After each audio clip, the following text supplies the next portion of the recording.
প্রথম ২ টা ছবিতে যেটা দেখা যাচ্ছে যে ফিডিং ইন হেলথি ইন্ডিভিজুয়াল আর ফাস্টিং ইন হেলথি ইন্ডিভিজুয়াল পার্থক্যটা কোথায় হচ্ছে? যে একটাতে আমরা খাবার খাচ্ছি, একটাতে খাবার খাচ্ছি না। তার মানে হলো একটাতে গ্লুকোজ আসছে শরীরে, আরেকটাতে গ্লুকোজ আসতেছে না।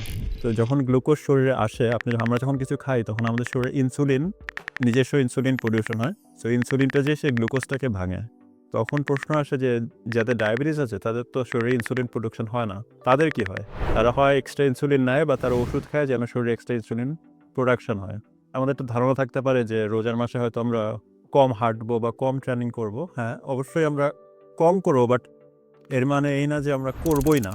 কারণ আমরা যদি এটা না করি তাহলে কিন্তু আমাদের শরীরের যে ইনসুলিন যেভাবে কাজ করার কথা সেটা করবে না। আপনি এক্সট্রা ইনসুলিন নিলেও সেটা করবে না।